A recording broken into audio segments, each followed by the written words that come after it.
We're going to do engine compartment inspection, pre-trip inspection. It's going to include everything under the hood, which is the whole engine compartment. We're going to start off with the engine components. Air filter mounted properly, not broken, cracked, or loose, not missing nuts or bolts. We make sure it's not clogged. We have our coolant reservoir mounted properly. It's not broken, cracked, or loose. Make sure it's got all the bolts. We're at safe operating levels. The cap is on tight and it's not leaking any coolant. We have our water belt, our water pump mounted properly, not broken, cracked, or loose, not missing nuts or bolts. You make sure it's not leaking any coolant and it's belt driven. We have our power steering reservoir mounted properly, not broken, cracked, or loose, not missing nuts or bolts, as well to check that it's safe operating levels, that it has no power steering leaking, and all caps are on tight. Down here by the chassis, we have the power steering pump mounted properly, not broken, cracked, or loose, not missing nuts or bolts. On top of that, we have our air compressor mounted properly, not broken, cracked, or loose, not missing nuts or bolts. We'd make sure that the air compressor has no air leaks, and both our air compressor and power steering pump are gear driven, not belt driven.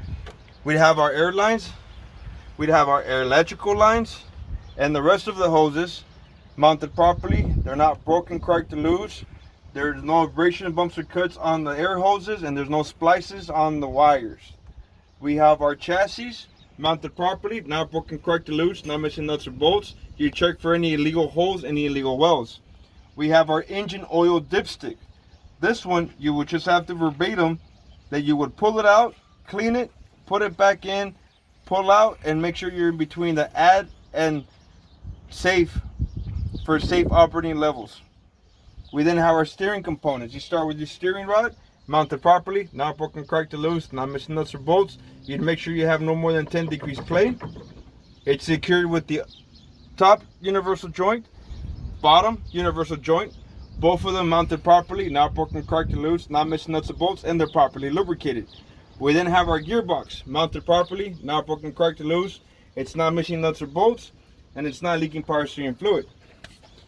Our pivot arm mounted properly, not broken, cracked, or loose, not missing nuts or bolts. It's secure with a castle nut and cotter pin.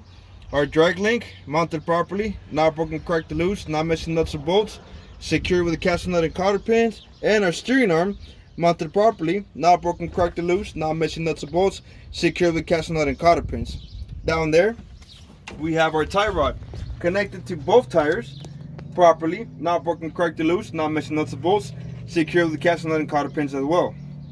We then have our suspension components. We have our spring mount mounted properly, not broken, cracked, or loose, not missing nuts or bolts. Our leaf springs mounted properly, not broken, cracked, or loose, not missing nuts or bolts. You need to make sure they're not shifted. Also secured to the steering axle with our two U-bolts. Our U-bolts are mounted properly, not broken, cracked, or loose, not missing nuts or bolts. We have our shock absorber mounted from top to bottom properly, not broken, cracked, or loose, not missing nuts or bolts. They're not leaking hydraulic fluid. We then have our brake components. We have our air line and our ABS line mounted properly, not broken, cracked, or loose, not missing nuts or bolts, no abrasion, bumps, or cuts on the hose. Our brake chamber mounted properly, not broken, cracked, or loose, not missing nuts or bolts. Our slack adjuster and push rod mounted properly, not broken, cracked, or loose, not missing nuts or bolts, and no more than 1 inch pull when the brakes are released. Behind our shield here, we have our brake drum and brake pad mounted properly, not broken, cracked, or loose, not missing nuts or bolts, and no less than a 1/4 inch of padding on the brake pad. We then have our wheel and tire. Our inside rim and the outside of our rim is mounted properly, not broken, cracked, or loose. There's no illegal welds and no bends. We have the inside of our tire wall. We have the outside of our tire wall mounted properly to the wheel. No abrasions, bumps, or cuts. We have our thread equally worn. This has to be an original tire as the steering wheel. It cannot be recapped, it cannot be regrooved, and the thread cannot be less than 4/32 of an inch. We have our lug nuts are mounted properly, not broken, cracked, or loose, not missing nuts or bolts. There's no signs of shiny metal shavings.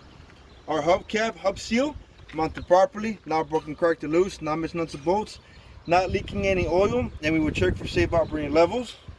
And we have our valve stem mounted properly, not broken, cracked, or loose, not missing nuts or bolts.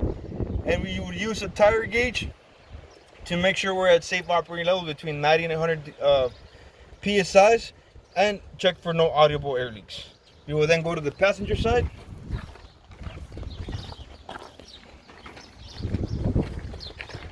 Passenger side, you would start with the radiator and fan mounted properly, not broken, cracked, loose, not missing nuts and bolts.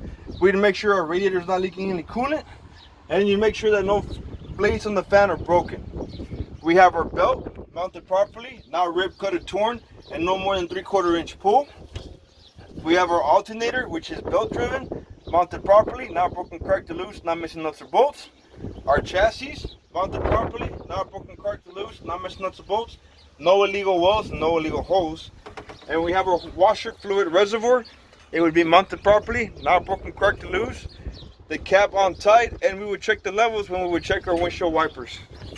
Now, our suspension, brakes, and tires would be checked the same way it's checked on the driver's side. That concludes the engine compartment.